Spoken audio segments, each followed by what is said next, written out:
Blog Talk Radio.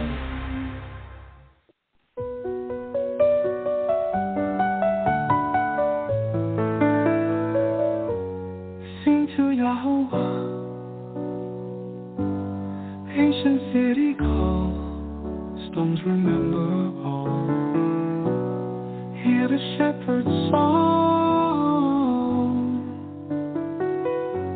the herald summons,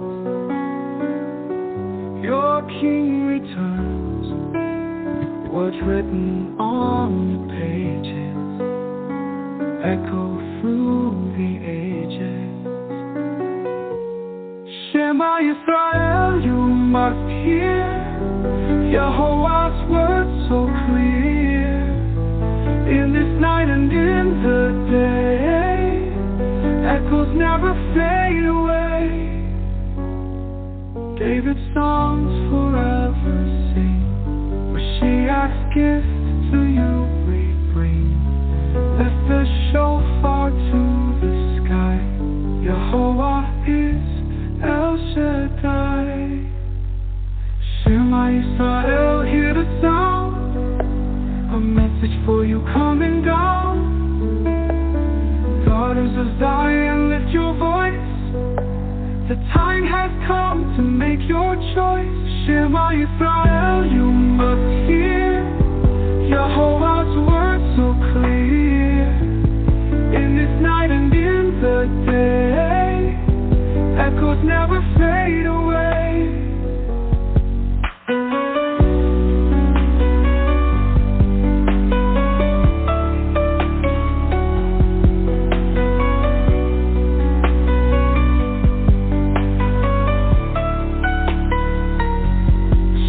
Israel, you must hear ancient words so clear.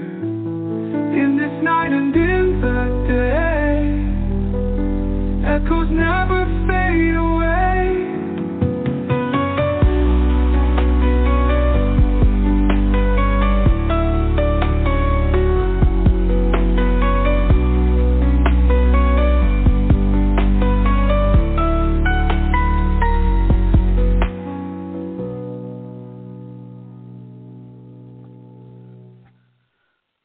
Wow. Oh, wow. That's an extremely... It's very touching. It's hard not to cry. Mm-hmm. It isn't. Yep.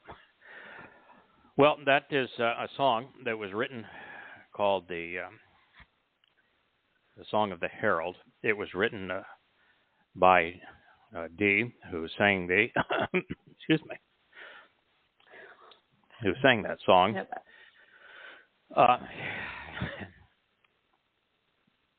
This is an extremely emotional experience for us. 23 years ago, a God whose name I did not know, a God whose name no one knew at the time. It was on a Towrah immediately after 9/11, 2001, and he approached me and asked me to do what I have now dedicated the last 23 years of my life to, and serving as this herald, announcing the return of our King. His name is Dode. It's been corrupted to David. He is the actual Messiah and the Son of God. He is the Zeroah, sacrificial lamb, the Pesach El. We all who are members of Yahweh's covenant family owe him our very lives. He not only fulfilled Pesach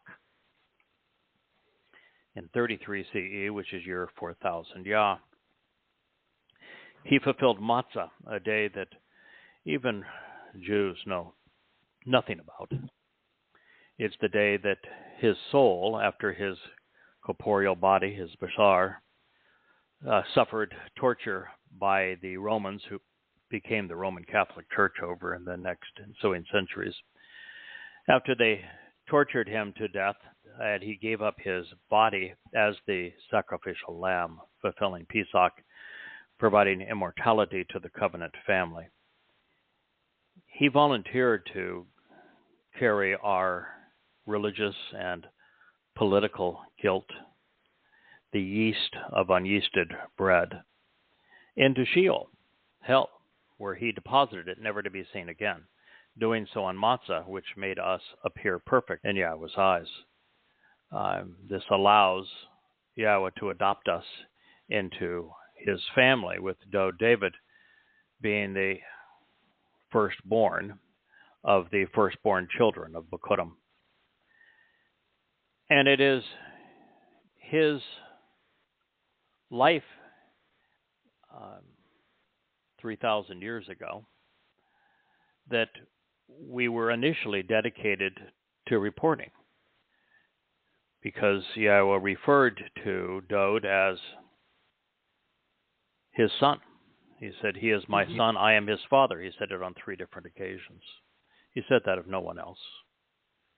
He then tells us that Dod was unlike anyone else, that his standards on who he chooses to be with are different than we humans. And he said, "The one that I have chosen, my chosen one, is Dod." He was a shepherd, just 8 years old at the time. And Yahweh not only had him anointed with olive oil, he also anointed him with his spirit. His first act as the Messiah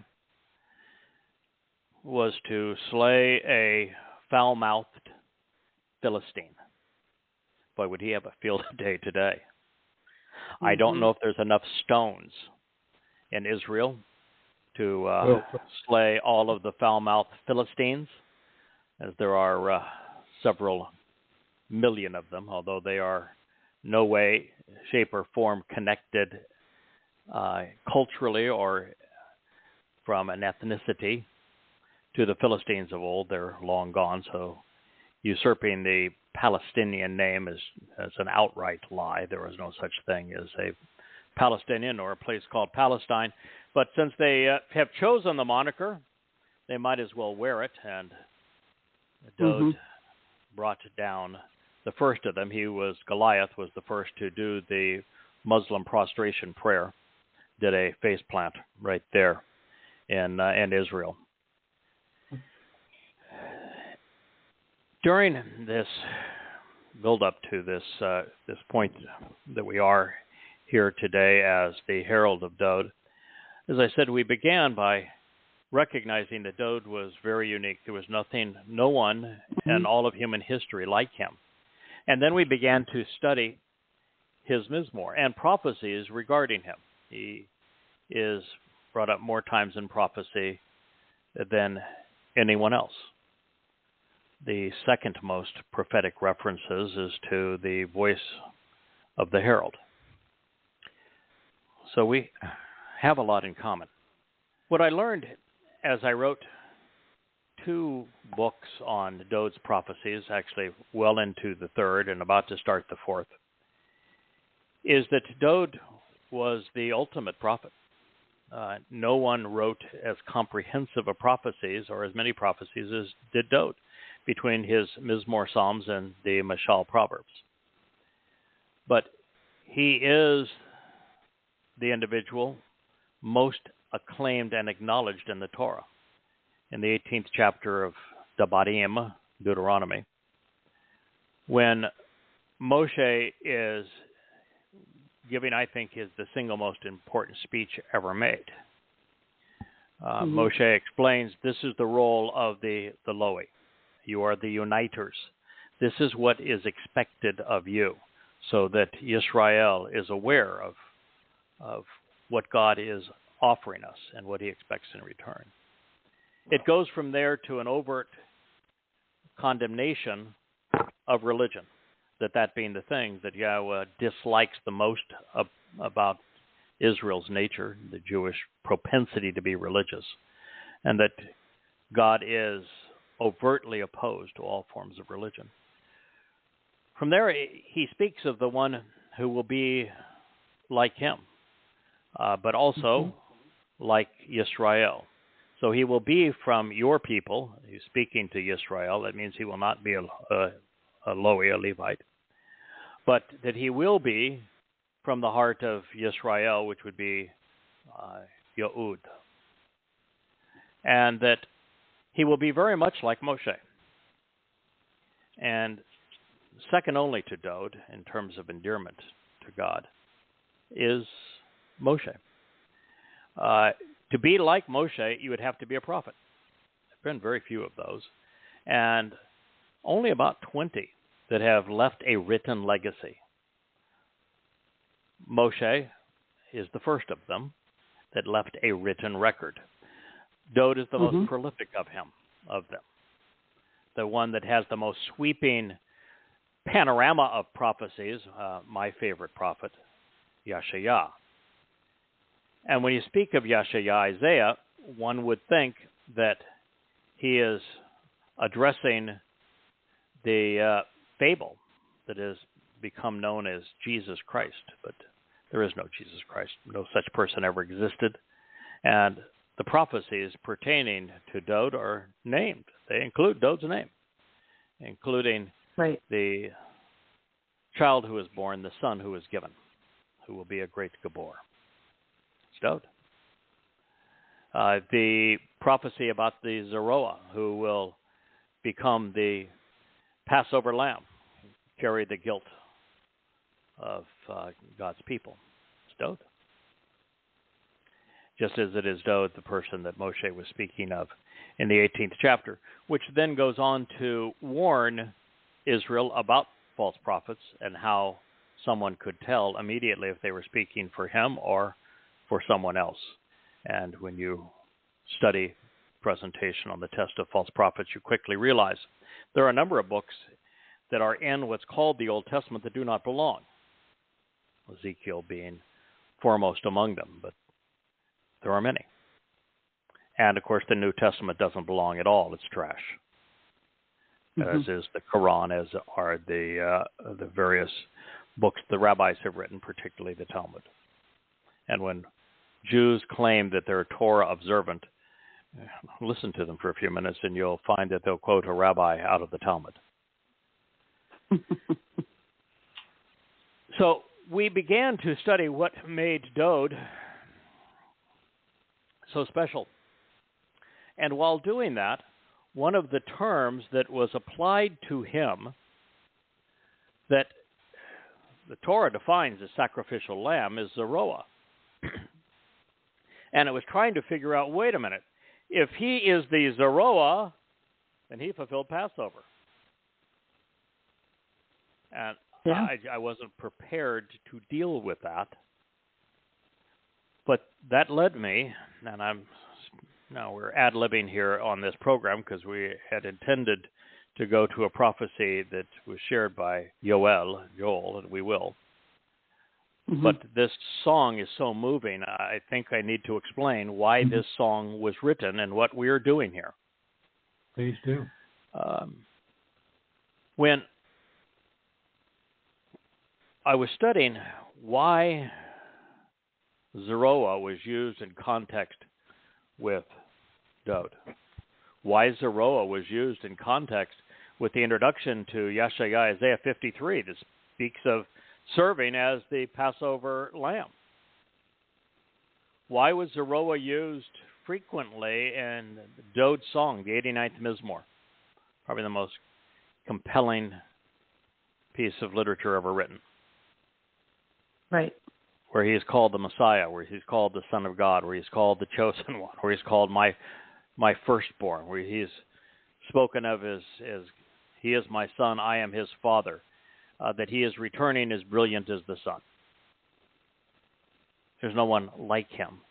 But as I was studying the uses of Zeroah, then I was called back to what is really the ultimate Sermon on the Mount. It was delivered by Dode's son, Solomon.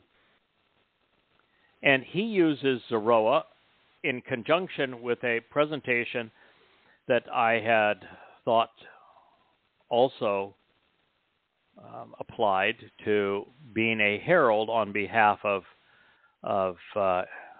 Dode. But I read this, and it speaks of Anacria, of an individual from a foreign land, speaking a foreign language, who would be observant and responsive, and who would come and draw not only Goyim to Yahowah and reintroduce Yahowah by name, but also would call Yisrael back to Yahowah. It's very detailed about the prediction of this individual, and I'm reading this and said, there is no one besides what I have done now these past 20 years who qualifies this, and we're out of time for somebody else to step up. Right. And I was confronted by, therefore, this passage is speaking of me. I then turn back to Yeshaya 53, and it actually begins with a question, telling Yisrael that it is imperative that they listen to the one who figures out who the Zerah are. And there's 3 of them. And then I was doing a comprehensive review of Yeshaya for a series called Observations. And the 11th chapter is devoted entirely to an individual that Yeshaya, inspired by Yahowah, refers to as a choder, which can be translated really one of 2 different ways. They are related. The first is a secondary branch. A secondary branch is important because Dode is the primary branch. He is the branch on the tree of lives. And he provided those additional lives to us by fulfilling his role as the Passover lamb. But there was a second tree in that garden. And the second tree in that garden bears my name, Yada, knowledge. Yes. And so, not nearly as important as that primary branch that is Dode, but there is another branch, because the only way to get back to Eden is through knowledge. And Israel has lacked it for a very long time. Yes. And so we're reading about this choder, which is either the secondary branch or it is a sucker. Now, if you're into gardening and I say sucker, you probably have a favorable impression. If you're not and I say sucker, you'd say, well, that's an idiot that doesn't know what he's doing and got himself in a real pickle. He was a real sucker on that one. He bit when he shouldn't have. Yes. Well, sucker is used in conjunction with the original rootstock from which Dode emerged. Yisrael, Yod. And it's also connected with the fallen stump that represents Yisrael. And so a sucker that is growing from the old rootstock of the olive that rootstock that is Yisrael and Dode. And the stump that has fallen of that tree, giving it new life such that it can be productive again, so that there will be a harvest again of olives. Now that sucker is exceedingly valuable, particularly with 2 harvests and a homecoming on our horizon. The third term that Yahowah uses to describe this individual, he calls him by name, Yada, which is the name that I started using 23 years ago, long before I knew any of this. It just means to know, to be aware of, to acknowledge.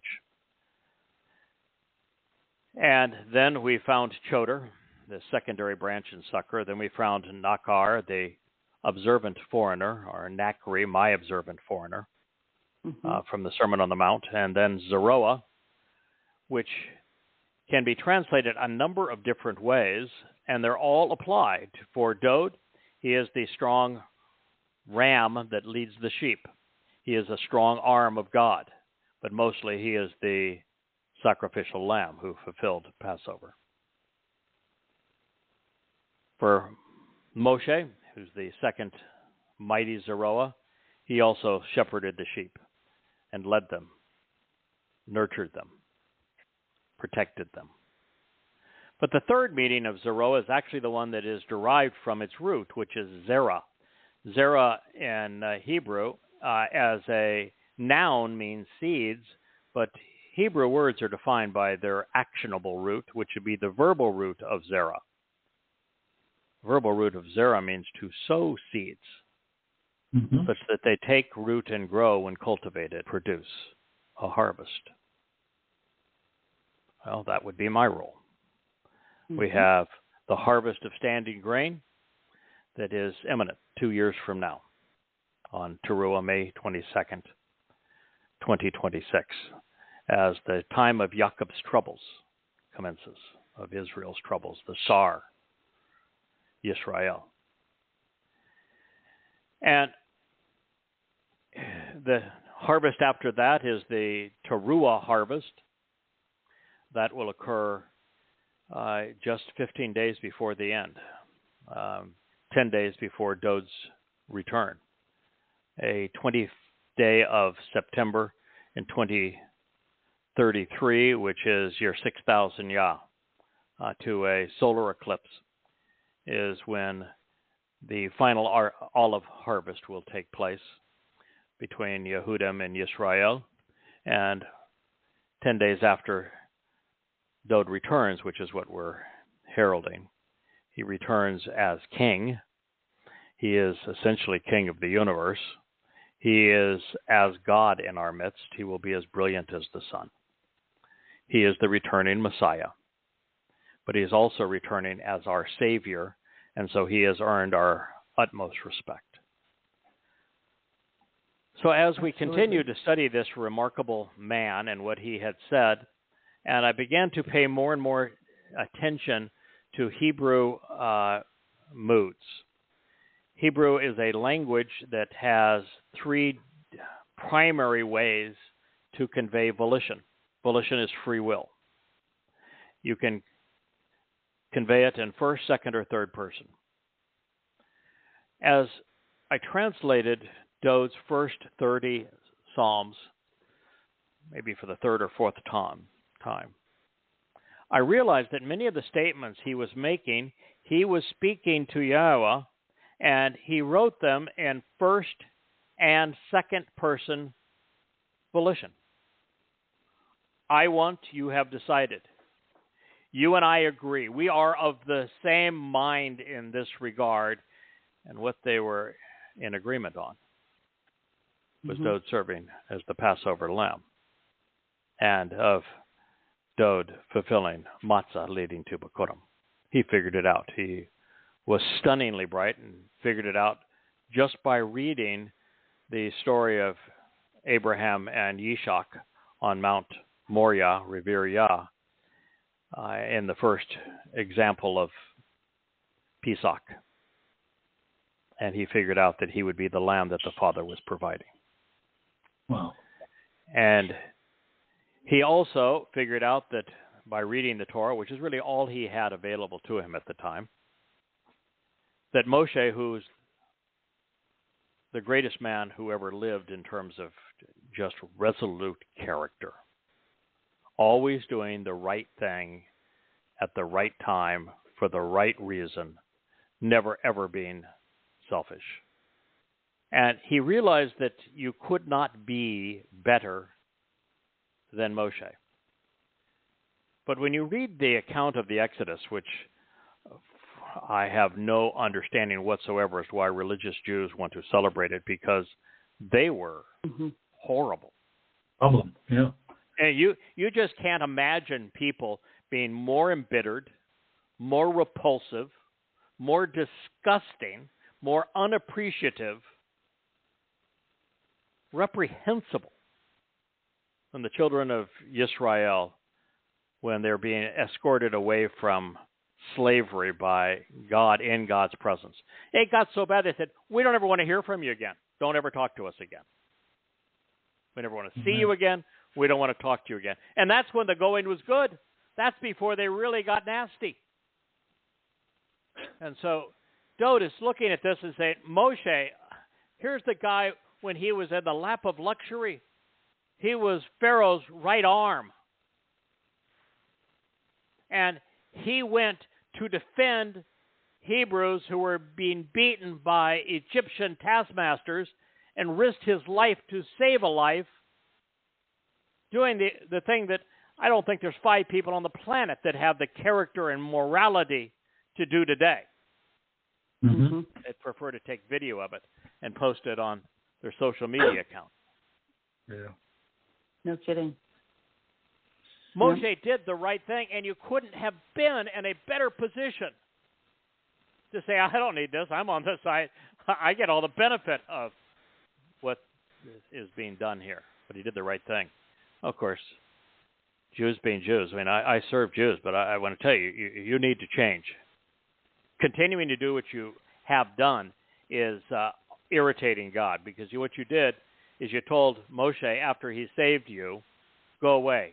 Who made you our Savior? We want nothing to do with you. He left, became a shepherd in western Arabia, right near Mount Towrah, exactly where the Israelites would return. And it was there that Yahowah did something that really changed my entire appreciation as to why God would reach out to somebody with no credentials whatsoever and ask them to perform in this way. Now, if you read Yeshaya 11, the first thing you'll learn is that Yahweh recognized that the individual he was asking to do this had no qualifications whatsoever. So he said, I'm going to give you the 7 spirits, and I'm going to embolden you. I'm going to make you smart. I'm going to help you understand. I'm going to do everything you could possibly need in addition to being steadfast and dependable. I'm going to do it all for you. You're going to have no excuses. But what I recognized is that one of the reasons, and maybe the reason, that Yahweh chose Moshe, of all the people on the planet, he was 80 years old. He wanted him to go back into Mitzrayim, Egypt, to liberate his people when there was a death warrant out for him because he had turned against the Pharaoh. Right. And yet he asked this 80-year-old shepherd to go into Mitzrayim with him to liberate the children of Israel. First of all, Yahweh doesn't do anything alone. So he always works through people. That's the first important lesson that I learned. Okay, so Yahweh's looking for someone to work with because he doesn't like working alone. Second, why did he pick that guy? Well, because he was the only person on the planet that not only understood the religion of the Egyptians, the politics of the Egyptians, the caste economic system of the Egyptians. He knew it all and despised it and left it. Those are 2 qualities that Yahweh greatly appreciates. He wants to work through people who've had experience such that they know what they're doing on the things that he wants nothing to do with. So all Yahweh had to do with Moshe is teach him the Torah. He didn't have to teach him why religion and politics screw things up. He already knew it. Mm-hmm. And Moshe did the thing that is required of all of us who want to be in a covenant relationship with Yahweh, must first walk away from religion and politics. Right. Otherwise, Yahweh has no interest in even talking to us. It's the first condition of the covenant. So I said, wait, I was the youngest ordained ruling elder in the history of the Presbyterian Church. I gave national speeches at large convocations, thousands and thousands of people, a trained evangelist. I knew the religion. I was a student of it. Right. I had reached the point where I had become an agnostic because the religion makes no sense. If you really are open to evidence and reason, you quickly conclude that the religion has no validity. And that's why I've now written 4 volumes called Twistianity, demonstrating that. But now I realize, okay, so I understood religion and politics. I was very political. I've not just been in the White House, I've been escorted throughout the White House by presidents. I known and had in my home and been in their home, not only presidents, but senators and heads of state. I was very political. I am now anti-political, as is Yahowah. I am anti-religious, as is Yahowah. All religions, all forms of politics.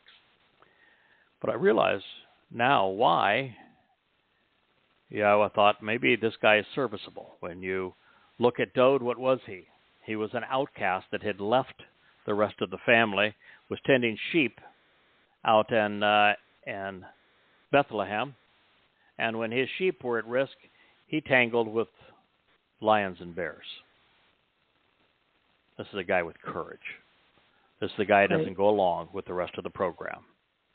Mm-hmm. And it's a man who knows how to lead a flock, as did Moshe.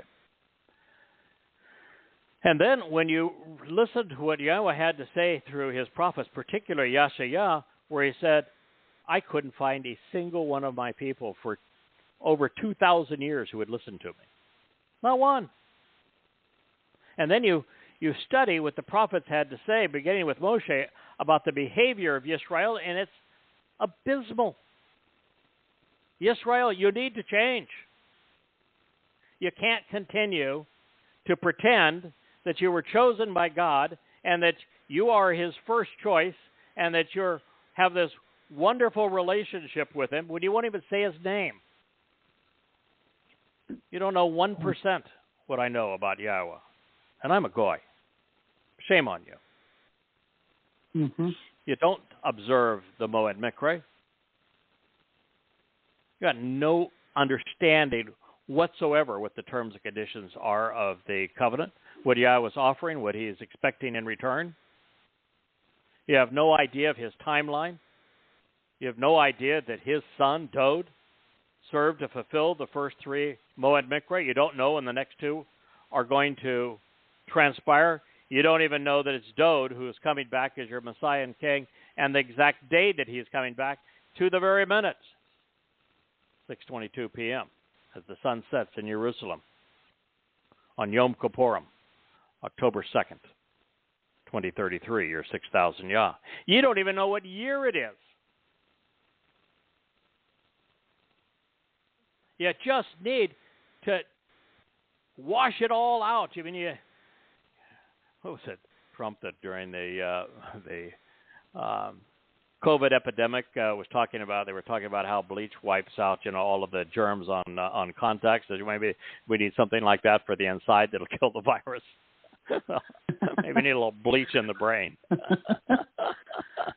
Oh no! Because religion is a virus.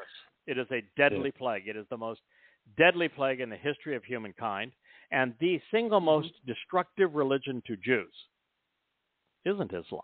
Although it has declared genocidal war on Jews 1,400 years ago and is living up to that pledge. It's not just Christianity that is responsible for the subjugation and oppression and harassment of Jews through the Inquisitions all the way through the Holocaust. None of that would have happened without Christianity. Nope. The most caustic religion for Jews is Judaism. It was rabbis who failed when it was obviously Dode returning to serve as the Pesach El. He had written extensively about it. Through Daniel, he told you the exact day he was going to arrive to do this, what he was going to do, and the exact day he was going to arrive to do it.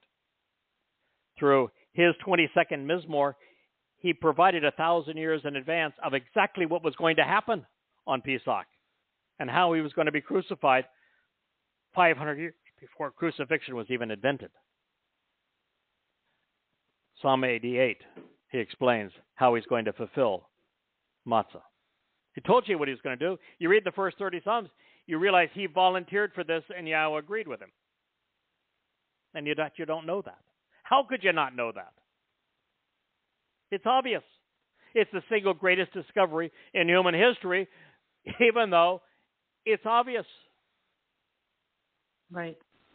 Who would have thought that the single greatest discovery in all of human history, the realization that Dowd in his second life volunteered to fulfill Pesach and Matzah leading to Bikurim, so that we, for the first time ever, have an opportunity to have an extended life and to be perfected so we can enter Yahweh's company and be adopted into his family and inherit all that he has to give.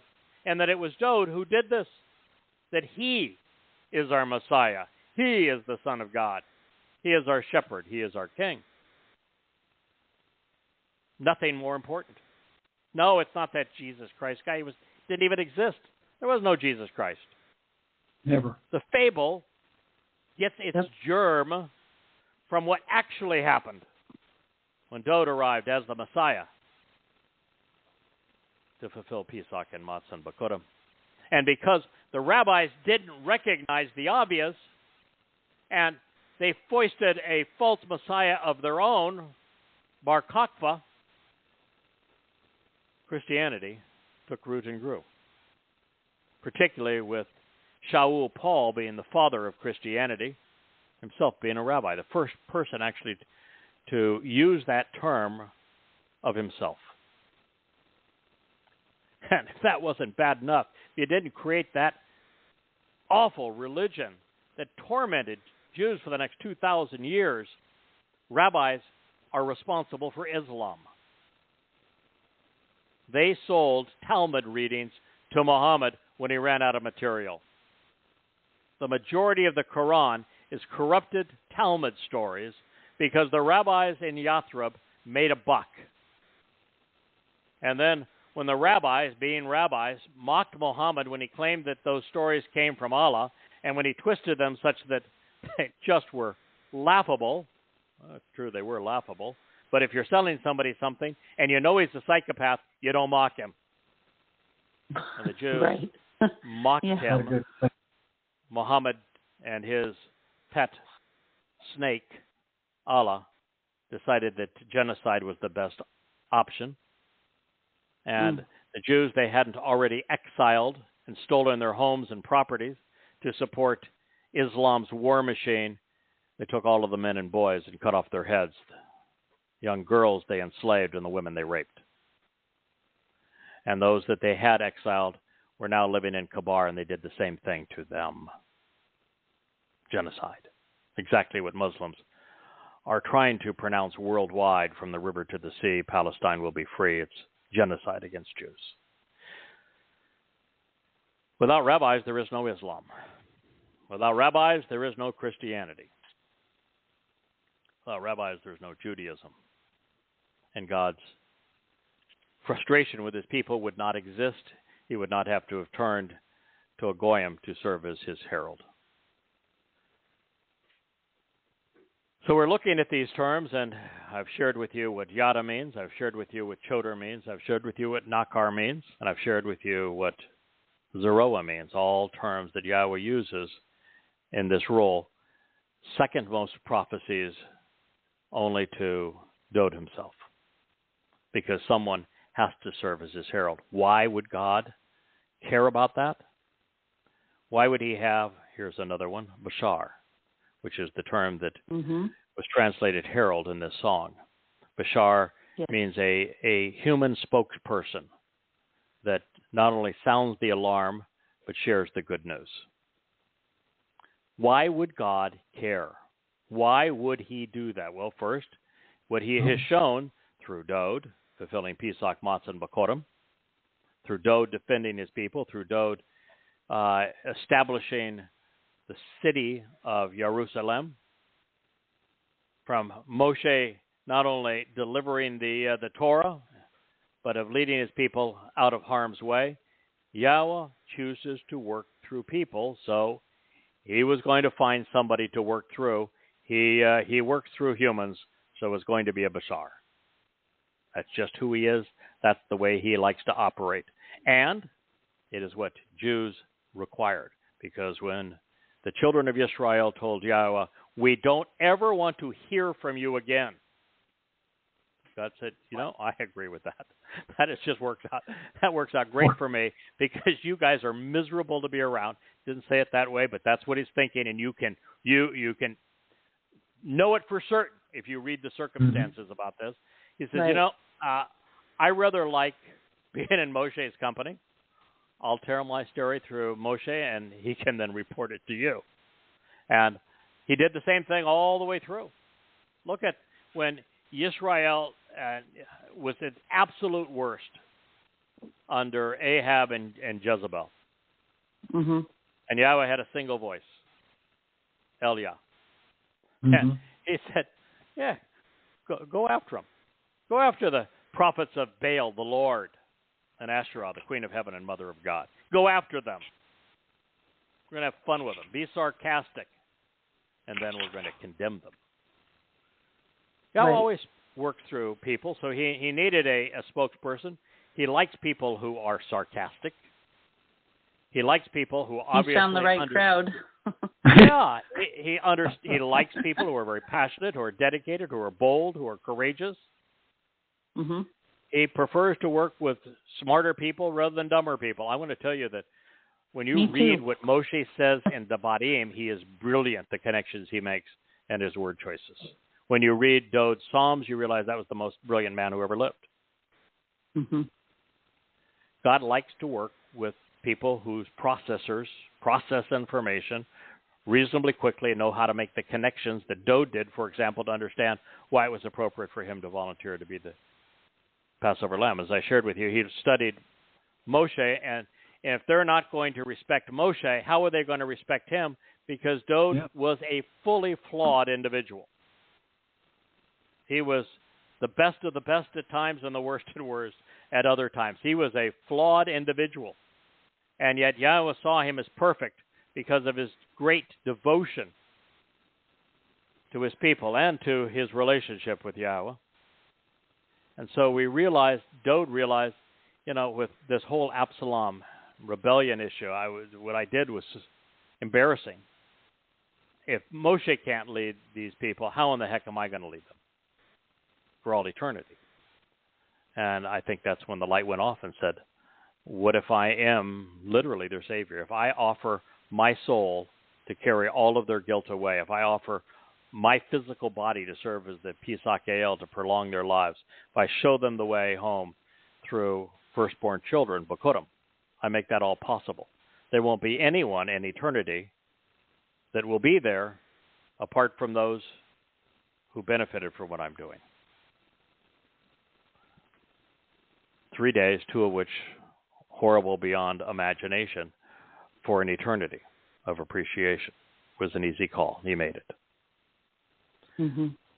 And so over time, we came to add to this heralding mission is not just pay attention to Dod, not just Dod is the Messiah and Son of God, not just Dod is the ultimate prophet. Dod is our Savior, and Dod is our returning King and Shepherd. He is the returning Messiah. And that's what all of this means when we hear a song of the herald. It is why it was so difficult after listening to it, and that's only the second time that I've heard it. But listening to what it is that we have been called to do, what we have been empowered to do, what we've dedicated the last 23 years to doing. Go to Yahowah.com. Yada means to know.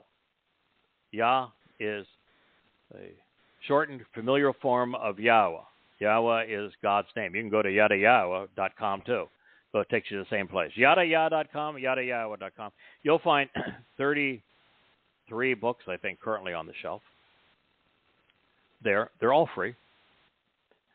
Depending on where you are in your quest for information, you can choose where you begin. If you want to know what in the world is happening to Israel and what it is about Islam that causes them to be so genocidal in their rage against Jews, then read Goddamn Religion. There's 5 volumes of it. There's nothing like it in the history of the world has existed that is as powerful as Goddamn Religion. If you want to understand what it is about Christianity that has been so destructive in its replacement foolology of replacing Dode with Jesus, of replacing Passover and matzah and Bikurim with Good Friday and the Lord's Supper and Easter. You want to know what it is that caused this fake religion, and more importantly, why that religion was born to be anti-Semitic and to demean and to demonize Jews, and even more importantly, why that religion, through replacement foolology, robbed everyone, particularly Jews, of their Savior, because they piled their lives right on top of the truth. Read Twistianity. I'm currently editing volume 3, about 80% of my way through it. In the next couple of weeks, we will have finished the entire series. If you just want to know why you, why me, where are we now? Why are we here? What are our opportunities? What's going to happen to us? Read An Introduction to God. First 3 volumes. If you want to start at the beginning, it's a very good place to start. Begin with Yahowah. Read about the creation account. Come to understand why 6 24-hour days of creation and 14 billion years are exactly the same amount of time. Exactly. Come to understand specifically the cause and location and timing and nature of the flood, and what Yahowah had to say about it that is precisely accurate scientifically. Come to understand why he spoke of Babel and what it means, and then why he asked Abraham to walk away from Babel. At the end, when Yirmiyah is speaking at the people at the very end, God's pleading with his people, come out of Babylon, my people. Come out of Babel. This is the mission that we have. We're calling Yisrael, Yehudim, and the Goyim that would like to be part of God's covenant family out of the world of politics and religion, out of conspiracy and abusive economic schemes, calling them home to God, to the covenant family. And so that corporal body that Dode sacrificed was a bashar, and the herald that Dee sung of is the verbal root, meaning to proclaim news. And I was about to share with you, so why would Yahowah make such a big deal out of this bashar herald? Well, it's because his son did this. Yahowah loves his son more than anyone. His son volunteered to do the most courageous, compassionate, life-transforming act in all of human history. No one has done what Dode did. And not only did it, he's the only eyewitness to it. And he wrote the eyewitness account 1,000 years before it occurred. Yahowah is very proud of what his son has done. He's not only proud of what his son has done, he's proud of what he wrote about what he was going to do and why he was going to do it. And yet, not a single person for 3,000 years among his people recognized it, appreciated him for it, capitalized upon it. Can you imagine the hurt, the heartache of being Yahowah and having your firstborn son do all of this to have your people reject it? Choose a false Messiah. Become religious rather than engage in the relationship he enabled. Stink up the joint in terms of the religious interpretations of the Moed Mikre that Dode fulfilled. They can't even say his name right. They now attribute a goddamn star to him, not recognizing the star is for Bar Kokhba, the very person that the father of Judaism foisted as a false Messiah that caused the diaspora, leading to the Holocaust.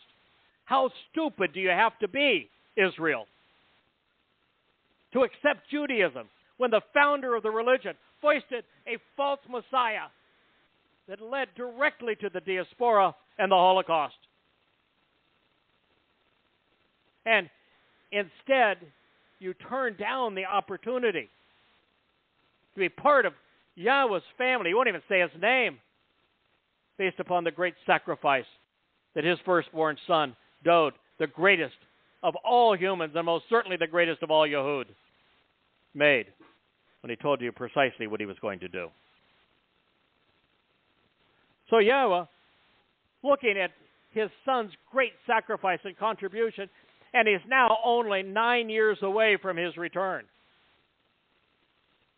33 when we started this, 32. And he realized there's not a single person listening to it. He wrote it all down and no one's reading it. No one is processing it. What's going to happen? What the Shabuah harvest is just 2 years out. There wouldn't be a single soul there if Yahweh hadn't engaged it this way. Not one. Right. There wouldn't be a single olive to harvest, Jew to harvest, come to Ruah. There would be no homecoming because there would be no one home to come home to. So if you want to know why Yahweh made a big deal about this, and there's a song now of the herald, and more prophecies on it than anything else, with the exception of Dod's return, of which this job pertains to, heralding Dod's return. I work for him. I serve alongside Yahweh, but on behalf of his son. And his son is there for his people who have spit in his face. It's way past time, Yisrael, that you begin to listen to what your Messiah, your shepherd, your Savior, your King had to say to you. So that's the Song of the Herald. This is our life's calling. This is why there's 33 books on the shelf at yahowah.com. That's why there are all these resources there.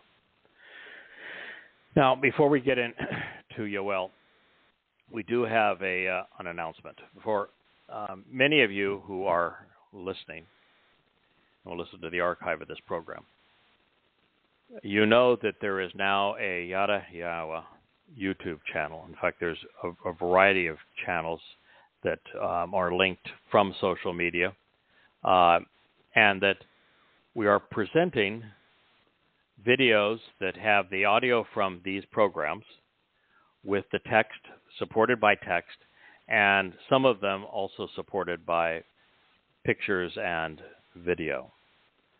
And that the combination between the vocal outreach to God's people, the written outreach to God's people, the fact that you can view it on any device, and that it draws you to the wealth of knowledge that is available to you at yahowah.com. All free. We don't charge for anything that we offer. It is 23 years of 12 hours a day, 7 days a week, all available to you free. In fact, it costs us money to do what we do for you. Yes. And as, so we're not, it's clear here, the time that we have returned to us versus the time that we have invested in this is on the order of infinity times 4. So this is not a complaint from that point of view. And the inheritance we all receive as being Yahweh's covenant family is beyond a billion trillion earths. So we're really very comfortable with the return on all of this. That isn't why we did it, however. Our purpose in doing it is that when you study the Torah apart from religion, if you leave religion and begin to study the Torah and prophets, you fall in love with Yahweh. Yeah. They just do. He is so wonderful. You fall in love with him, and as you fall in love and you are charmed by his brilliance and his personality, then you feel this calling to share the God that you've come to know through his words. Right. And you want to share what he has told us is going to occur. And you want to share what he is offering and asking in return. And that's our motivation for doing it. I think it's the motivation for everyone who has worked for Yah. That's so true. So, and it's also about protecting Israel, who we have also come to love through the words and passion of Yahweh, who loves Israel. You absolutely cannot be a part of this if you don't have a love and a protection for Israel. So that is also why we're doing this, to help get Israel's attention, to prevent what's coming from happening and getting worse. Now, so that they can put this in get perspective. Away. When you talk about love for Israel, no one loves Israel more than Yahweh. Right. And yet, the single most prevalent theme throughout the Torah and prophets, the non-prophetic theme, and it grows over time to being prophecy as well, is God's disgust with his people's propensity to be religious. He condemns their propensity to be political, but it's the single greatest focus throughout the Torah and prophets is God's disgust with his people being religious and choosing religion over relationship. Yahweh tells them these things over and over and over again, thousands of times, because he does care for them. So when I chastise Yisrael and Yehudim, saying that you've been reprehensible as it relates to Yahweh, it is not because I don't like Jews. It's because of my entire mission is to awaken Jews to Yahweh. But there's no way to do that without letting God's people know how wrong they have been and how long they have been wrong. And until they're willing to acknowledge that everything that they have done has been wrong and counterproductive, just like Moshe. And while Moshe was in Mitzrayim, he was useless. When he walked away, then he became the single most important person on the planet. Right. While I was a Christian and I was engaged in politics, I would have been useless to God. Knowing those things and coming to despise them and walking away from them, I became available to him. This is what Jews need to know. They need to understand how horrible their religion has been, how horrible their politics are now that's tearing the country apart. Israel doesn't need an enemy. They're their own worst enemy. So we speak harshly of what God's people have done and are doing to get their attention, so that there are those who are willing to listen, acknowledge that they have been wrong, and come to know Yahweh, understand what he's offering and expecting in return. In that regard, there are some exceedingly powerful videos on YouTube, the Yada Yahweh channel, and there's variations of that. There's probably 7 or 8 channels now on YouTube. And some of these videos are literally goosebump kind of category of power. Tonight on Rumble, and we're using Rumble initially because of the search bots on YouTube that use artificial intelligence, which is program stupidity, to censure sites for telling you the truth if you use sayings that, even though they're true, they don't want anyone to say. There are truth police out there now, religious police, political police, speech police. And so we can post it on Rumble. We will link to it, and it'll be Yada Yahweh on Rumble. We will link to it from all the social media sites. But the trailer for what may be the single most powerful video ever posted on social media, maybe the most important video ever posted on social media, although I think some of these that explain who Dode is and what the Mikre represent and who Yahweh is, and these sort of things are extremely powerful. But Israel is at war. And Israel's not at war with Hamas. It's not at war with Islamic Jihad. It's not at war with Iran. It's not at war with Hezbollah. It's at war with Islam. And Yahweh has a lot to say about this war. A lot. He details it. He told Israel exactly what was going to happen, which happens to be to the day, October 7th in 2033, is exactly to the day 10 years from the time that the earth is restored and all Muslims are gone. All Christians and religious Jews, Haredim, are gone too, but that's another story. Exactly 10 years to the day. He told us exactly what was going to happen, and October 7th of 2023 is just a mosquito by comparison to the asteroid that wiped out the dinosaurs. Mm-hmm. This next attack will be 1,000 times greater, 1,000 times the jihadists, 1,000 times the death, 1,000 times the rapes, 1,000 times the hostages, 1,000 times the militants, 1,000 times the bombardments, 1,000 times.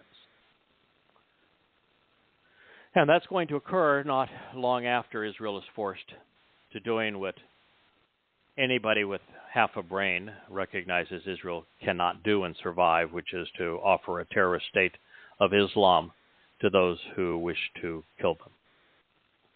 But it is going to happen.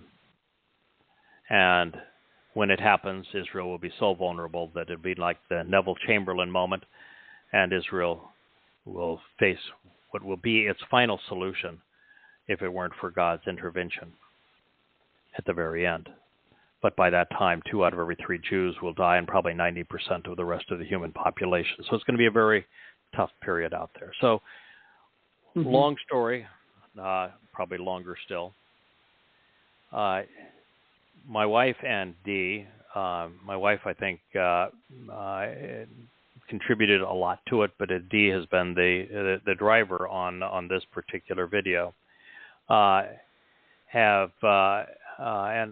maybe I'm wrong into who did how much of it. And maybe it doesn't even matter.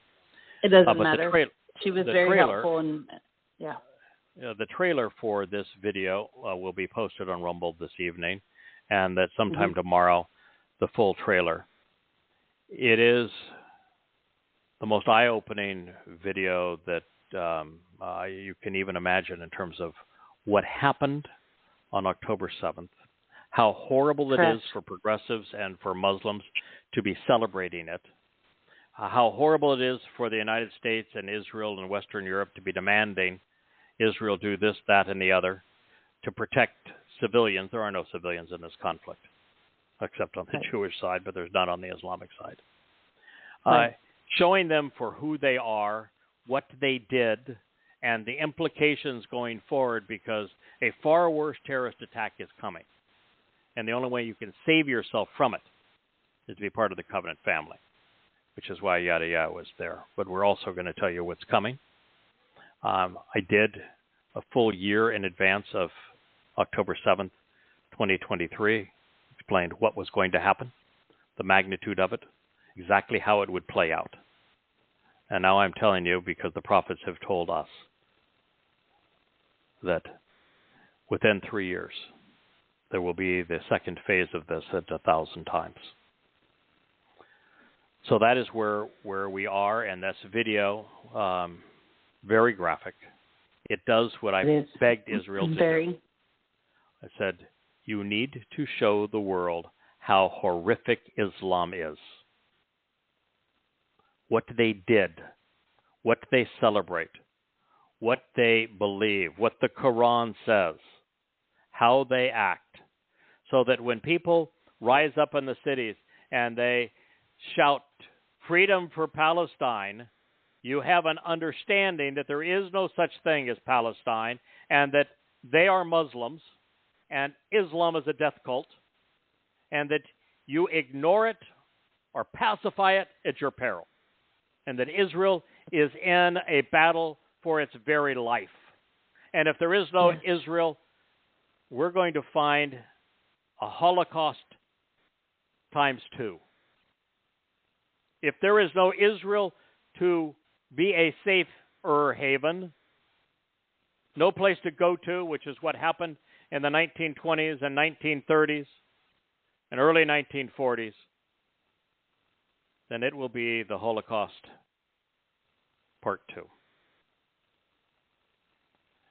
And so the survival of Israel is exceedingly important, and we wanted the world to know just how disgusting the rioters are around the world, with the exception of those that are protesting Kamala Harris's political rallies and her convention. You just go right ahead. Yeah, those are good. But with that exception, they are revolting around the world, and particularly on college campuses, but in major cities around the world. Absolutely, horrendously disgusting. And the progressives who are making it possible, who are responsible for them to have this opportunity, there'll be a hell of a price to pay for what you have done. Your total foreclosure on morality, your complete hypocrisy.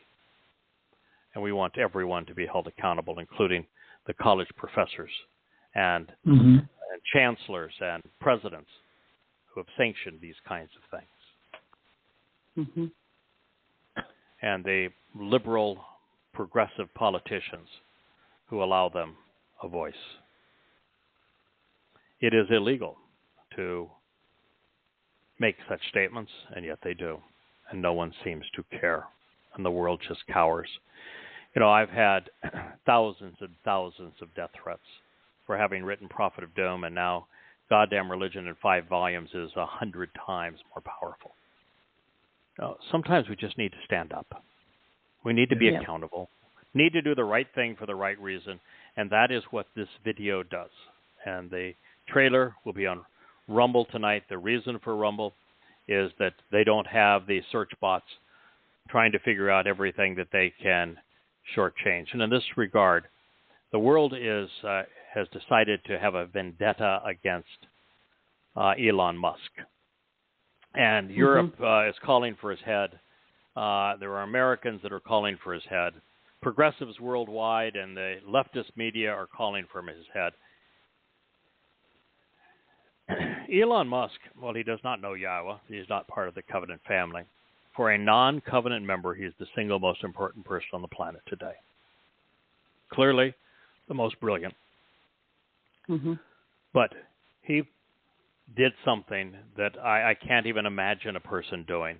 But he recognized how important free speech is, and that online, at every social media site, there are thought police who preclude free speech. Without free speech, there is no communication. This kind of show cannot exist, even though we're speaking directly for God, telling you what he had to say. And we expose religions like Christianity and Islam and Judaism. We do so based upon their own scriptures.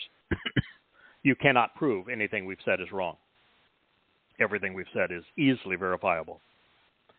And yet the thought police won't allow it. So what did Elon Musk do? He spent, $50 billion and bought Twitter, turned it into X, so there could be free speech. And now they're screaming, but you're allowing people to say hateful things. The progressives would shut everybody down so they could, if you're saying anything that they disagree with, total control. Elon Musk said, no, you can't do that. Free speech is essential. I admire him for that. I am grateful to him for that.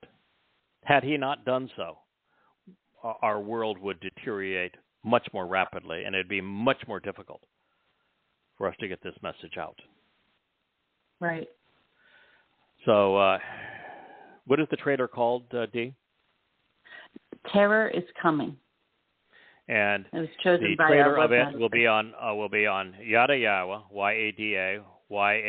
We'll share links to all of it on all the social sites, but it will be outsourced link because we can't actually upload the video to any social sites. So what you can do is just go to yahowah.com. If you go to the community tab, you'll find up I think it's the first list is all the social media outreach that that Dee coordinates along with my wife for us, and with many other helpers in the Covenant family. And you will find the links to it there.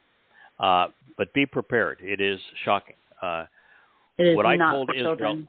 I gave Israel a list of 6 things that Israel had to do if it was going to survive what happened on October 7th. And I gave that list to Israel on October 8th. And I've earned the right to say it. And I've shared many programs as to why I've earned the right to say it. And I even reviewed this just a week ago. But one of those points was the story needs to be told, the whole truth, the unvarnished truth, the unmasked truth. The truth is, gross as Islam actually is truth. If you aren't able to face the truth, then you ought not open your mouth or have any opinion, and you are worthless as a human being. So if you are marching or speaking or voting on behalf of the Democratic Party now in the United States, listen, I'm anti-political, so I have no party affiliation. I'm not recommending, in fact, I'd recommend you don't vote at all. But if you're supporting the Kamala Harris ticket and the progressive agenda in America, which is pro-Islam and anti-Israel, then you've brought a tremendous curse upon your country and yourself. And you need to know it.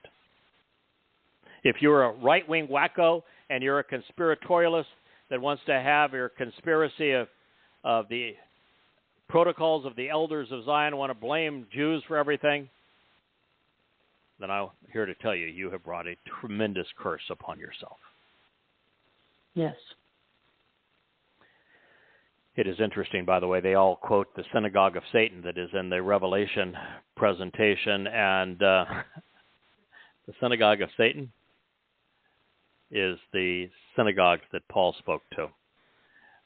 It is Paul that is the person being called out as the synagogue of Satan, and Paul's the man most responsible for the Christian religion. So these things are important for people to know. There are 3 places you can be. You can be just ignorant, so that you don't have a clue about any of this. Your life's meaningless and it's soon going to end. You can be on the wrong side, like progressives and Muslims and conspiratorialists are, and you can be contributing to the demise of God's people, and I'm going to tell you, there will be hell to pay, quite literally. It's a very foolish proposition, both morally and rationally, but also spiritually. Or you can do something extraordinary. You can make your life matter. You can actually please God. You can protect your soul and others, which is you can become informed. You can become passionate and knowledgeable and reasonable and bold and tell the truth. Join us, calling God's people home. Join us in condemning all of her foes. Those are your options. You have very little time left, so please choose wisely. All right, I did promise and wrote this was going to be a review of Yow'el. We're going to start with Yow'el 1:15. We took our review of that was a couple of weeks ago, but I want to read up to where we're going to rejoin. It begins, "This is the notification to those approaching this day." This is a notification to those approaching this day, because the day of Yahowah is near. A great force will be exerted upon the arrival of Shaddai, the one who is satisfactory and sufficient. Oh, my. You've been put on notice. Yep. The day of Yahowah, which is his return, with his son Dod, is going to occur on Yom Kippurim in the 120th Yow'el year 6000 Yah. Now, you can go to the Yahowah.com site. Look at the timeline, which Dee also worked tirelessly on. Part-time, she is a mom. Full-time, I think she is a Yahowah strategist. That was good. Yeah. So you can check out that timeline. Now, that timeline was based upon the translations that I have done over the last 23 years, the conclusions that I have formed, and she was able to go through and validate it all more thoroughly than I probably did as I was writing these books about this timing. But that day of Yahowah is Yom Kippurim, October 2nd, 2033, if you want to put it on our calendar. Mm-hmm. A great force will be exerted. Yes, Dowd is returning. God is going to instantly incinerate all of those who have come against Israel who are opposed to Jews. Yay. He is going to transform the earth from the mess that it is in, a death zone by that time, into the conditions experienced in the Garden of Eden. We're going right back to the garden. And we'll enjoy life on this planet for 1,000 years as a garden, as Eden with our Father. The arrival of Shaddai. Shaddai says it all. Why? Mm-hmm. Because Yahowah, who happens to be the only God, creator of the universe, author of life, the one who provided his Torah and prophets, Yahowah is not egotistical. The one being in the universe who couldn't even be egotistical if he wanted to. I mean, how can you say something that would be boastful if you're God, right? I mean, the only reason we exist and the life exists is because he created it. So it's pretty hard for God to be boastful, but yet Yahowah is approachable. Literally gets down on his needs to lift us up. That's why religious worship and prayer and bowing down is so offensive to him. The whole model is he gets down to lift us up. He's capable of doing that. We're not capable of going the other way around. So he just says, I'm satisfactory, I'm sufficient. I will do exactly what I said I was going to do. You'll be pleased. I'll get the job done. Trust me on this. It says that God is not egotistical and that he is approachable. I've worked with him now for the last 23 years of my life. We are best friends. We have a wonderful relationship. I do not worship him. I'm not fearful of him. Right. There are times when he nudges me pretty darn good. Like when I said I don't want to have to go back and rewrite Prophet of Doom. That was a dark time in my life, writing about Islam. It's Allah is Satan. Muhammad was the most deplorable man who ever lived. I did not want to do that. But on the morning of October 7th, when I saw what was happening, I said, God, I know that book is explaining why this is happening, but oh my God, I don't want to go back. It's the only book I hadn't rewritten in all that time. I wrote it 20 years ago. And God gave me a good poke in the side. I've taken care of you. Now take care of my people. So, he can get his point across. When I was asking him, hey, I was sitting there with my wife, Leanne. We had just the one dog at the time, Asher, and Asher is an important part of our family. And we said, what's going to happen with Asher when we go? And what we thought was going to be the true harvest, now Shabat. And it just says, so where do you think you're going?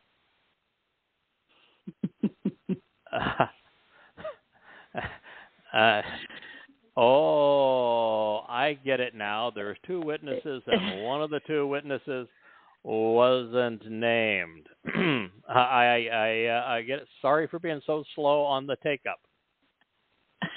He's got a sense of humor. He'll put you straight when you need to be straightened out. But he is otherwise, and even in that, it's fun to be around. Yeah. The term is, I like strong personalities, and I'd rather be around a man's man than we have all these weak jellyfish that look at the pictures of the Haredim in Israel with their little curly cues and arms smaller than my fingers. They're just disgusting to me. I like a man's man. I want a woman to be a woman and a man to be a man. And I like strong personalities, character, who are willing to take a stand. And Yahweh's like that. Yep. He's also, if you're looking for a great mother, he's also got all the maternal characteristics with the set-apart spirit. So Yahweh is making it clear that it will be an exceedingly powerful day, but yet he's going to be approachable. And that he's putting us on notice because this is what's going to transpire before this. He wants his people to know what's going to occur. So this is Yow'el. What do you think Yow'el means? Yahweh is El, God. To you, Yahweh, I call out. For indeed, fire has devoured the dwelling places where the word is questioned, and ablaze with flames are the trees of the field. Look at northern Israel right now. But it's going to get far worse. Sound the shofar. What is the symbol of both Shabuah and Towrah, the upcoming harvest? The ram. The shofar. Shofar. It's the ram's horn. Who is the ultimate ram? Dode. Yep. Sound the shofar. That is what the herald does. In Zion. Oh, we got the whole world pretending not to be anti-Semitic. Oh, we have no problem with Jews. We just don't like Zionists. Well, then you don't like God. Because God is a Zionist. Because David is a Zionist. He happens to be the king of the universe. You don't like Zionists, you aren't going to fit in. You're not going to be part of the community going forward. Sound the shofar in Zion, which means the signs posted along the way, signaling future action, providing a warning and an explanation and a shout of exaltation, a ruah. Towrah, which is the day that I was called in 2001 to do this mission, is the very purpose of it. The definition of Towrah is defined by this verbal root, ruah. It means to signal a warning, to tell God's people, Jews, you need to understand that from actually the time of Abraham, he was a scallywag, through Jacob wasn't a whole lot better.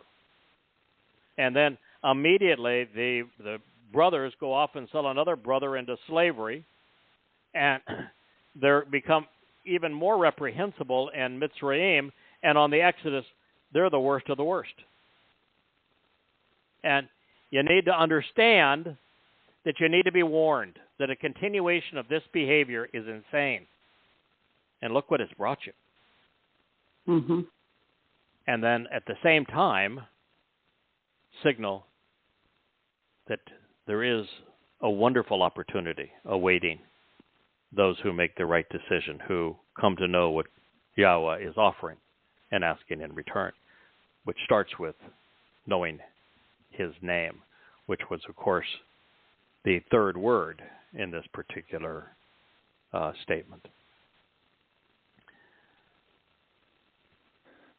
Where does he say it's going to take place? On my set-apart mountain, Bahar Kodesh Ani.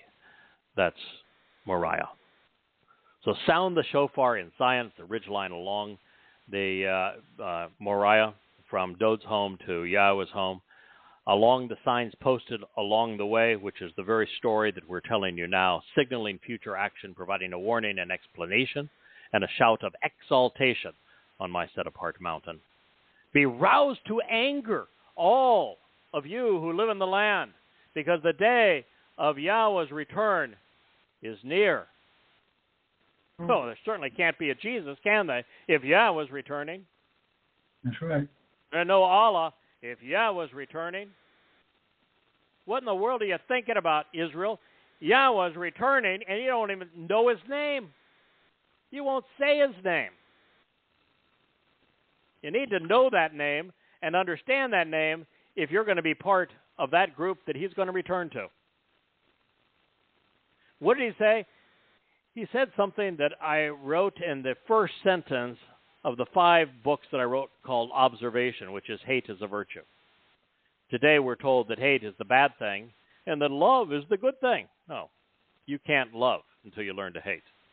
If you don't hate Islam, then you cannot be moral or compassionate, that you have no love if you don't hate Islam. If you don't hate Rabbinic Judaism, the same thing is true. You need to know what to hate. Pedophiles and pedophilia, rape and rapists, mass murder and mass murderers. These are things to hate because of the consequence they have on people. And when a religion like Islam conditions Muslims to fight and kill all Jews and then to declare war on all mankind, which is what it does, you need to hate that. When Paul lied through his teeth in all of his 14 letters, and as his letters inspired the Gospels, it wasn't written the way you read it now. Matthew wasn't written until 95 CE. 6 decades after the events, and even then it was plagiarized entirely from 3 sources. Mark was used specifically by Paul, who wrote his book first, but after Paul's death and all of Paul's letters were written and distributed. And Luke, of course, was Paul's healer and promoter. It's Paul, who admits that he was demon-possessed and whom Yahowah calls the plague of death. You should be roused to anger against these things. You should despise what Islam has done and is doing. You should despise what Christianity represents. You should hate what Judaism has done to God's people. You should hate what progressives are doing to tear Israel apart and to side with the Muslims against Israel. Be roused to anger. If you don't learn how to hate, what to hate, then you're incapable of being moral as a person. And hate does not drive you to commit acts of violence. Use your words. Open your mind. Learn the truth. Speak it. Wield words wisely. Be roused to anger.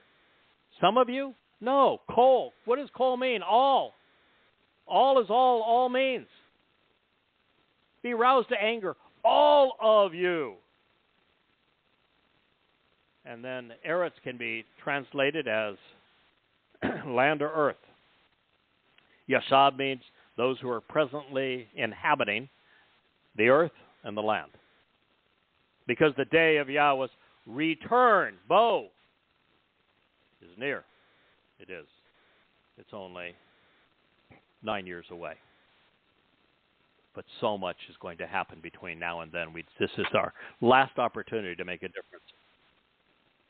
It will be a day of darkness, during a time of ignorance and confusion, when much is obscured, when there is a reduction in the sun's light, a day of obscuring phenomenon, gloomy and miserable, similar to the swarthy blackness which is spread out upon the mountains, with an enormous number of dim-witted and unenlightened people, so numerous as to be uncountable, the likes of which has never existed previously, even unto the dawn of time.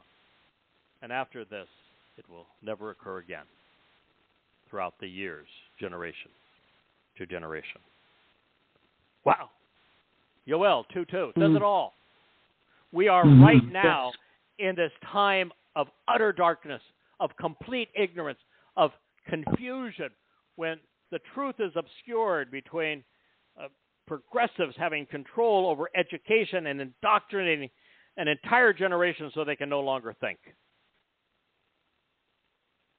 And the fastest growing religion being Islam, with 2 billion people indoctrinated to despise Israel, to call for the ethnicities and nations' demise. Spiritualists that are so screwed up, they wouldn't know the truth if it hit them between the eyes like a 2x4. This is a time of darkness, of obscuring confusion, of ignorance. There is a tremendous reduction of light, a time of obscuring phenomenon.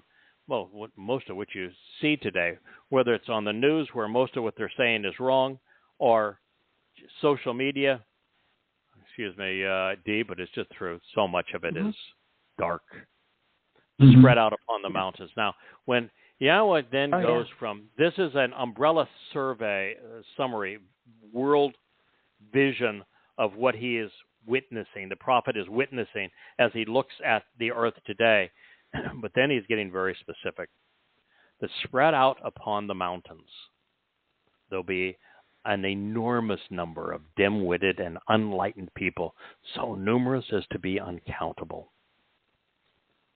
This is the thousandfold version of what happened on 10/7/23. He says, the likes of this have never happened previously. And the largest invading force of all time was 5 million Germans that went into Russia.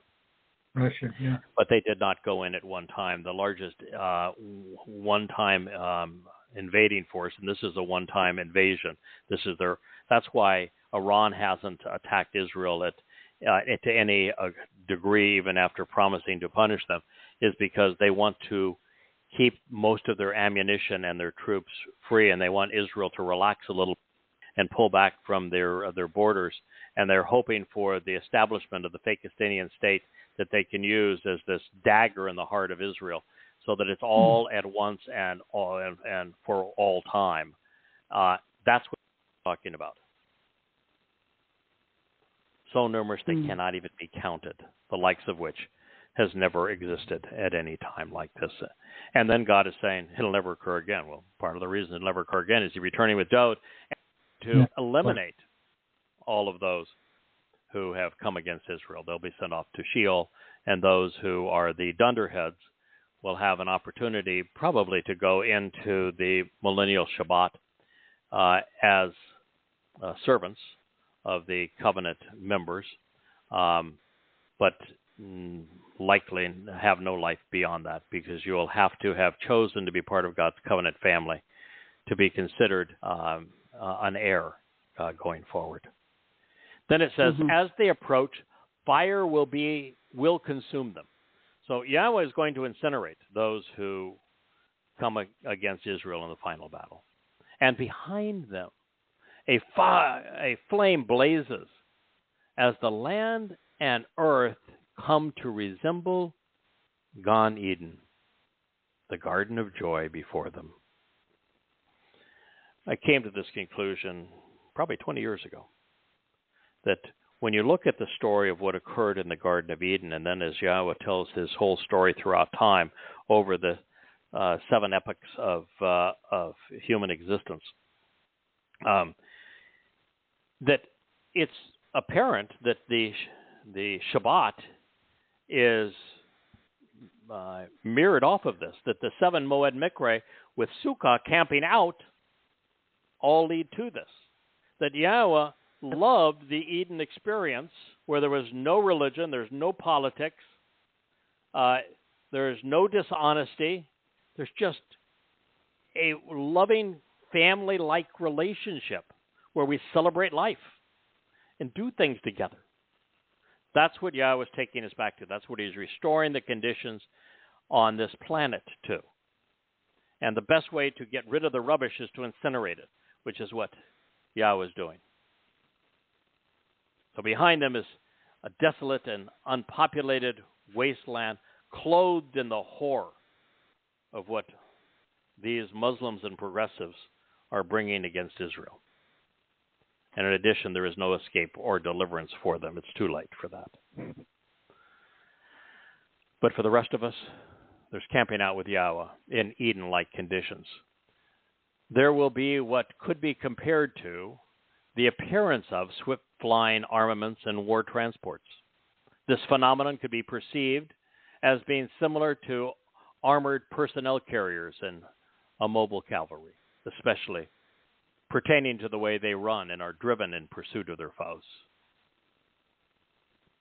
As with the loud roar and thunderous rumbling of these wheeled military vehicles upon the summits of the mountains, their leaders seek the high ground as they leap about, springing into the air like the cackling of a flame, of a fire that is devouring the stubble. Such is the nature of this multitude of unenlightened people, this vast and severe throng of militants. drawn up, aligned, and arranged for war. From their presence, the people tremble, they quake, they writhe in anguish, terrorized, tormented. Every face becomes flushed and pale. Like warriors, they charge ahead, quickly chasing their prey. As men equipped with weapons, they scale barriers, protective walls, blockades. Each individual travels in his own route for the cause. They do not renounce their pledge or swerve from their path of conduct. Yow'el 2, 4, 5, 6, and 7. Yahweh is explaining exactly what is going to happen to Israel. This is 10,7 times 1,000. This is the fate of the world, which will, by the way, engage in world war. You've got, because of really stupid maneuvering and politics beside the United States, which is maneuvering desperately now. The United States has sent emissaries from Turkey into Iran to try to garner favor with Iran and separate itself from Israel. The United States is very quickly becoming God's foremost enemy on earth. That's why Isaiah 17 and 18 condemn the United States of America. And this is where the entire world is going to boil up into world war. And the consequences are going to be horrific. These militants are dim-witted. The average IQ in the Islamic world is essentially moron, somewhere between 70 and 75. Average is 100.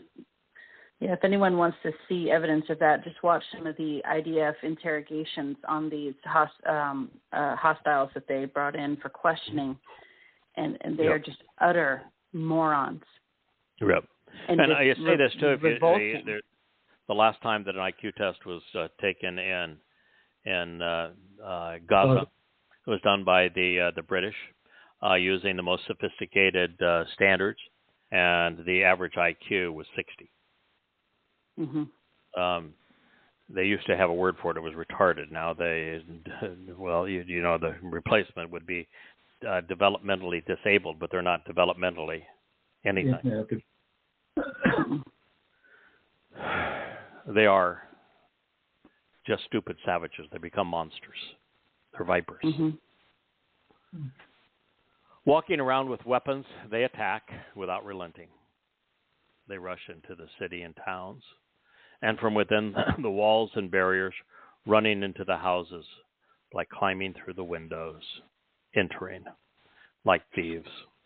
The pledge that Yahweh says they are not renouncing is called the Pledge of Aqaba in Islam. The first year of the Islamic era is based upon this. So Islam is literally based upon the Pledge of Aqaba. And if I were to ask 10,000 people in the world, can you explain to me what the Pledge of Aqaba is? If they haven't read Goddamn Religion and my review of Islam, where the Quran, the entire Quran, is presented for you and put into the context of Muhammad's life, wouldn't know. Single most important pledge, right? In terms of the last 2,000 years. There's nothing to come close to it. Muhammad, after a whole series of embarrassments, and I don't want to go through the whole thing here, you can read Goddamn Religion, but after enormous numbers of failures and promising to be a savage, found some pagans in Yathrib who pledged to wage war against all mankind. And Allah and Muhammad never let them forget it. It is the definition of a Muslim is one who is committed to being a mujahideen. Mujahideen is a jihadist that wages war against all mankind, starting with the Jews. That is what defines a Muslim. All good Muslims are terrorists. The only way to be a Muslim and not be a terrorist is to be a bad one, to be a hypocrite according to Allah, and He's going to burn them in hell. That is the pledge of Aqaba, and if you look at what happened on 10/7, is they lived up to their expectations. They ran into the houses, they crawled through the windows, they entered like thieves. In Islam, the 8th surah is called the spoils of war. It starts by saying that stealing is lawful and good. Mm-hmm. In Islam, Yahowah has read the Quran. He knows exactly what it says.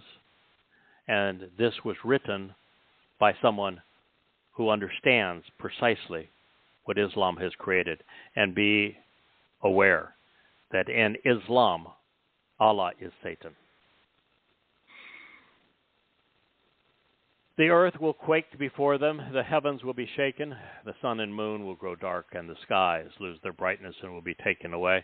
I told you that the Towrah harvest will occur on a solar eclipse. That is on September 25th of year 6000 Yah, 2033.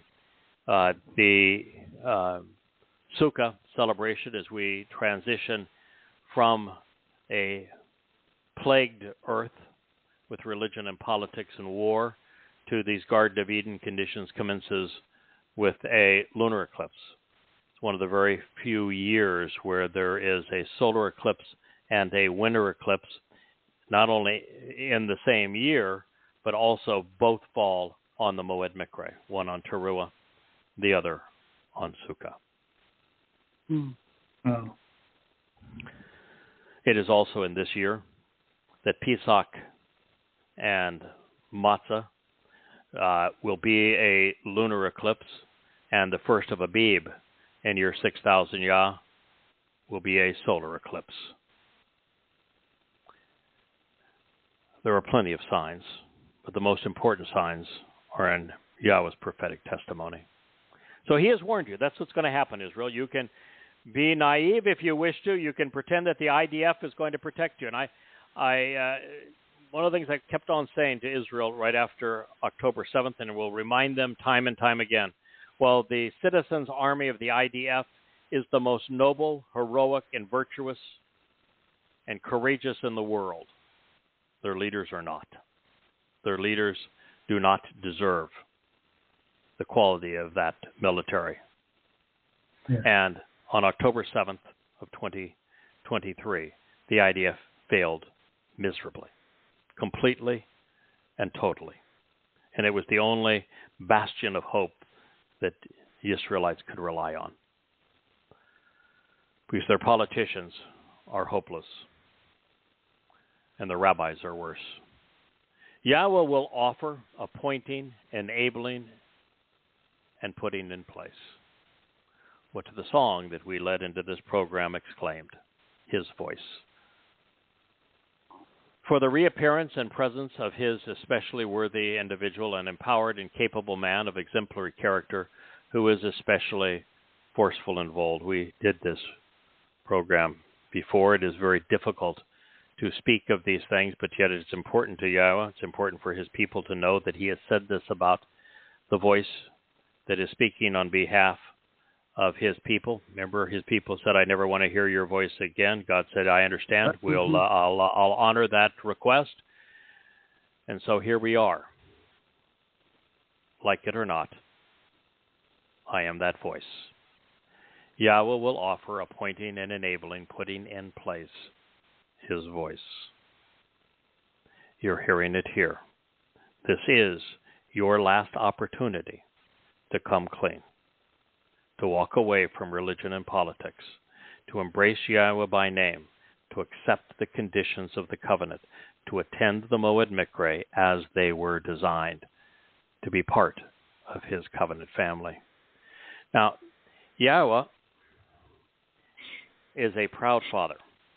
While Dod is the firstborn son of Yahowah, he has many sons and daughters in his covenant family. Bereth is from Bayeth, which means family and home. And when someone is willing, flaws and all, because he doesn't see the flaws, because our flaws were carried by Dod into Sheol, fulfilling on Matzah. When Yahowah experiences members of his family devoted to his calling, that are doing as he asked, that are devoting their lives to his people and to his return and to his son's return and to the making people aware of what his son has accomplished, he views them very favorably. So we shouldn't be surprised that Yahweh's view of his voice is much higher than anyone's, maybe than my wife and my two fur faces, I think, might have a similar view, but that would be it. But we're laughing at this, but that is the nature of a loving father. Mm-hmm. If you're willing to go into the family business and do what Dad wants, and Dad happens to be God in this case, and that the work is saving his people from certain doom, where no one has been willing to do it for 3,000 years, and you're willing to engage and do this, God's happy about it. And so he says the appearance of the presence of his voice is an especially worthy individual, an empowered and capable man of exemplary character, who is especially forceful and bold. Well, we're going to agree on the last two. Yeah. For it is certain that his place to camp out is closely associated with him, greatly exceeding what is required, therefore robust and capable, influential and forceful, sufficiently competent to complete the mission. The mission is for there to be a wonderful and fulfilling Shabuah harvest, for there to be a wonderful gleaning on Towrah of God's people, and for them to be the most just joyous homecoming imaginable on Yom Kippur, when Yah returns with his son to Jerusalem. That is the mission. And well, God has other submissions, like he doesn't want anyone left without excuse. So our website makes all of this information available free to anyone in the world. There are, 8 billion smartphones today. Anybody can access it. And the social media sites provide outreach, and now these video presentations are even more compelling. So collectively, between the written and the spoken word and the video presentations and these audio programs, God is certain that the mission that he has given us will be completed as he intended. The one who engages and acts upon his message from his word is indeed exceedingly valuable and uncommonly important on the day of Yahowah. Listen, I'm looking forward on the day of Yahowah to being in the back corner of the room and just witnessing Yahowah enjoy this great family reunion where so many members of his covenant family get to embrace their father for the first time. And to watch that joyous occasion is the thing I am most looking forward to, followed by a prolonged vacation. And yeah. I'm with you. I'm looking forward to that one. Yeah. And he is respected greatly, it says, tremendously, greatly appreciated. Yareh Moed, by whoever is lifted up and carried away by him. Listen, Dode made this possible. And Yahowah made it possible for Dode. Dode made it possible for us. I'm just telling you about it. But please, capitalize upon it. Make our Father happy. Make yourself happy. There is so much for us to benefit from. Yet even now, once again, prophetically declares Yahowah, you should choose to return, to be restored, all the way to me, enduring forever, based upon my restoring testimony, by using your best judgment, by being disciplined and abstaining and by shedding tears of joy while contemplating the reasons for mourning over what was lost and gained. Yes, indeed, we think our way to Yahweh. Our time is short. The opportunity is great. The consequences are dire. And so just as Yahweh announced that he is returning, he is giving us some advice. This was written in the call imperative, which means a literal interpretation of a genuine relationship between Yahweh and those listening to him, and in the imperative mood, which is an expression of volition in the second person. So you should choose to return and be restored, shub, turn around and changed, become fully recovered, all the way to me. Which means you need to start saying his name. Know his name. Celebrate his name. Come to appreciate the name and reputation and titles of his son, Dode. Appreciate what Dode has done for us in terms of providing an elongated life and perfection so that we can be part of the covenant family and live forever with our Father in heaven, here on earth for 1,000 years, even before that. Return all the way. Enjoy the Moed Mikre. Understand what they represent. Understand how they demark time and when they were fulfilled and when they will be fulfilled. It's actually very straightforward to understand God's timeline. And he gave us all the tools to know that he fulfilled Pesach, Matzah, Bakurim in 33 CE, the marking year 4000 Yah. And that 40 Yow'el from then is 2033, being year 6000 Yah, and the final three, Moed Mikre, Teruah, Kappurim, and Sukkah, will be fulfilled on their appropriate dates. This is the story that Yow'el, the great prophet, was telling his people. There is more I can share on this. I'm going to read to you another line, and then we're going to say good evening for this program. It says, so tear away and disassociate your hearts and minds, and without your deceitful and treacherous garments. God hates religious dress-up. You know, the Haredim that are dressed for their own funeral, at least they have that part right, but nothing else. Muslims wearing burqas is just repulsive to God. The Pope and his religious get-up views them as begad, treacherous garments. They're deceitful. Return, shub, to Yahowah. Easily pronounced. 4 vowels.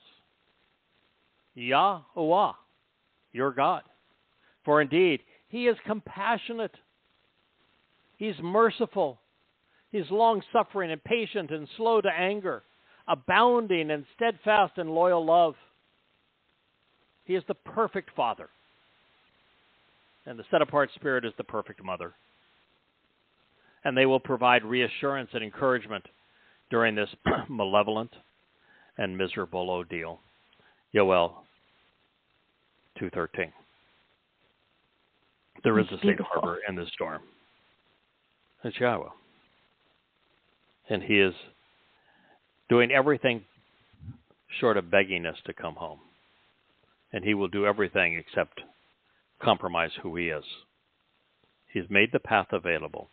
He's told you what he is offering, what he expects in return. And it's not much, folks. He's offering a lot. The 5 benefits of the covenant are eternal life, being perfected, being adopted into his family, being empowered and enriched to an infinite extent.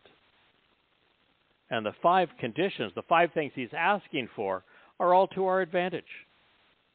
The first of those is the prerequisite. It's the very thing that I told you about Moshe that made him someone who was usable. You need to walk away from Babel, which is the intermixing and commingling of religion and politics and truth and lies. Walk away from religion and politics, conspiracy and patriotism. from the family of man so you can become part of the family of God. It is a prerequisite. It is non-negotiable. There are no religious people in heaven, never will be, never have been. No one who is overtly political will be there either. Number 2, God says, walk to me and become perfect. The only way we do that is we capitalize on what Doe did by carrying our yeast, our religious and political guilt with him, his soul, into Sheol to deposit it there. We walk along that 7-step path, beginning at Pesach, with the second step being over the threshold of the door into Yahowah's home and to his family on Matzah. That is how we are perfected by him. Yahowah then says, as the third condition, trust and rely upon me. Rather than relying and trusting on the IDF, your favorite political party, on some rabbi or priest, the U.S., and its lies. No. It says, don't do that. Trust and rely on me. I have told you what I was offering, what I was expecting in return. If you meet those conditions, you can be assured of the result that I have promised. Trust and rely on me. Then number 4 is to closely examine and carefully consider the terms and conditions of the covenant relationship. He wants us to understand precisely what he's offering and what he's expecting in return. That's why we're going through this list at the conclusion of our program. And number 5, the very thing that Paul revolted against to become God's adversary and the covenant's adversary and the Torah's adversary and Dode's adversary. God says, as parents, we should circumcise our son on the 8th day, and as men, we should be circumcised if we wish to participate in Passover, this doorway to extended life, because it is our way of showing that we understand that we're being separated from the family of man, that we are being born into, cut into the covenant family of God. And it's this disassociation from one and association with the other, this distinction that makes us unique, that is the sign of this covenant that we have accepted it. Those are the 5 conditions. All of them are for our benefit. And the 5 rewards are eternal life, perfection, adoption as God's heirs and as his children into an everlasting universe in 7 dimensions where we are enriched and empowered, enlightened, and emancipated. And all of those promises are delivered through Dode's fulfillment of the Moed Mikre, and the rest are waiting to be fulfilled in very short order with the Shabuah and Teruah harvest, the Yom Kippurim homecoming, and Sukkah as the earth returns to the conditions found in Eden. Every bit of that was conveyed through the prophet Yow'el. Yahweh is God. Well, I wish you a wonderful Shabbat to one and all. Normally we do this at the opening of the Shabbat. For us, the Shabbat is now concluding, and it is our pleasure to have been able to bring you this program and for this to be moved into the archives and hopefully become part of future audio programs that are posted on YouTube. Make sure to go to Rumble this evening, see the trailer tomorrow to see the full video that Leah and Dee have produced and are making available to you. It has been a labor of great love, knowing what to hate and how to hate on behalf of loving Yahowah and his people. Good night. May Yah bless. Good night, Yah. Good night. Night, guys. Very nice.